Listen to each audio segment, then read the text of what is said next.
Hello everyone, Namaskar. I am Dr. Sanjay Mishra, medicine consultant from Delhi.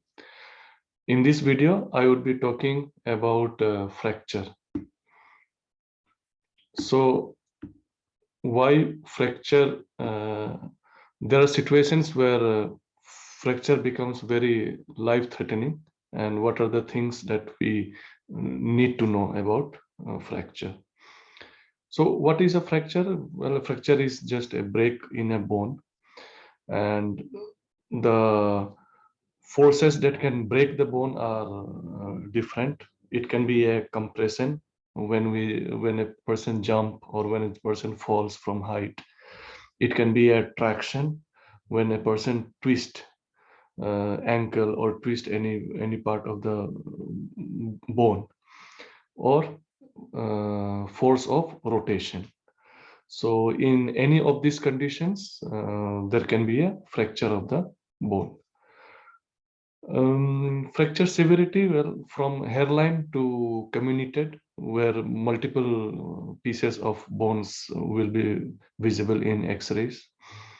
So these are the fracture severity, and in between there are many types.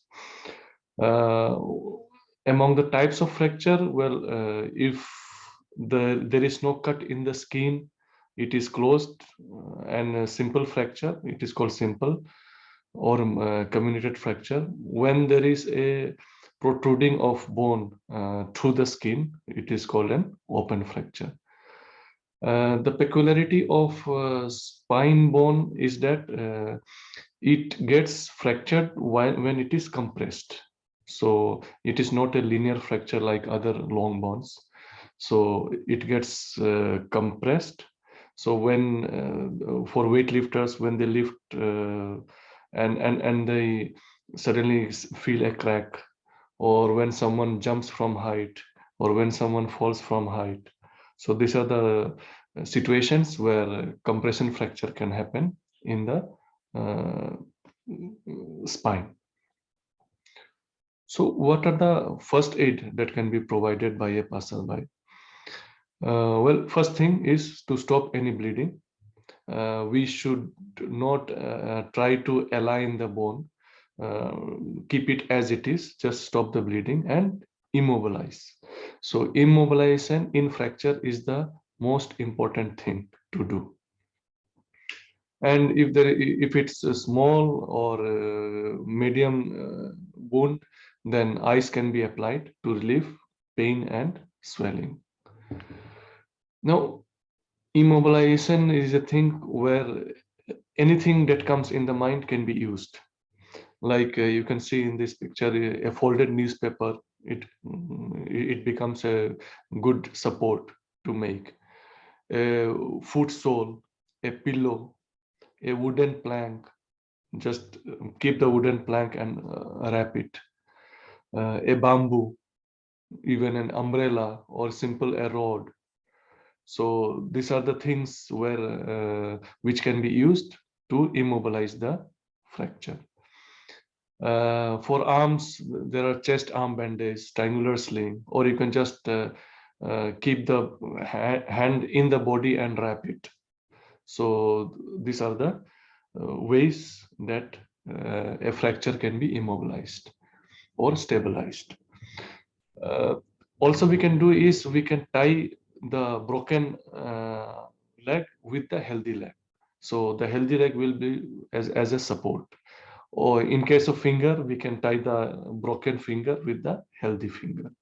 So these are the things, and there can be many more things that people can use. Whichever you see, there should be a hard support which doesn't bend, and wrap the broken part with the help of that support. So that will be used as a immobilization.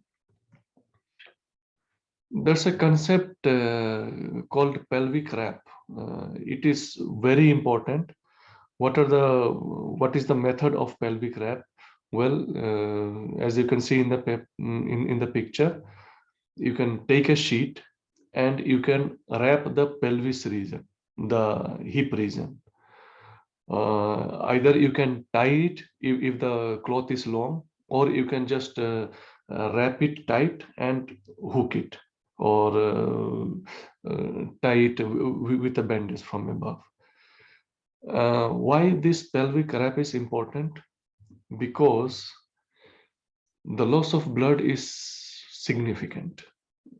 When a thigh bone is broken, we lose around 500 to 1500 ml of blood. It's 1.5 liters of blood.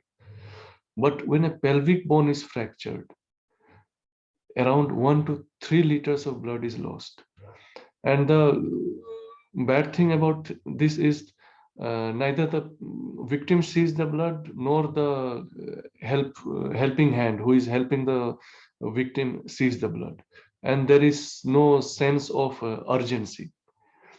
And the blood, which is around 3 liters to 3.5 liters, gets accumulated inside the pelvic region, because there are much space, and the pelvic bone is very flat and big.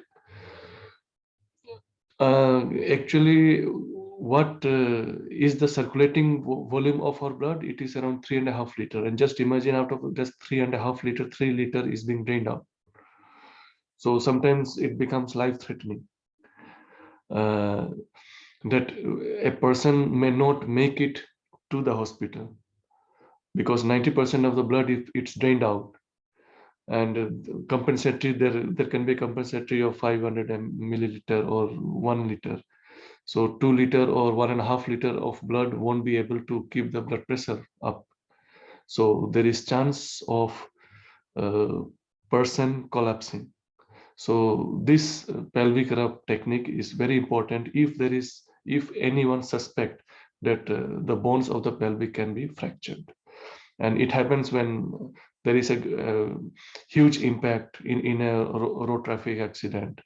There is a fall from second or third floor. So in these cases, there is certainly a pelvic fracture, and this pelvic wrap thing will save the person, at least to get to the hospital in a safer way. Otherwise, people can collapse. If there is minor fracture, hairline fracture, well, ice compress can be used. So this reduces both swelling and pain. And if there is a hairline fracture, or after removing the plaster of the fracture, hot compress can be used. So the management remains the same, like I told in sprain, that first 48 hours of any acute trauma, we should apply ice, and after 48 hours, we should apply hot compress.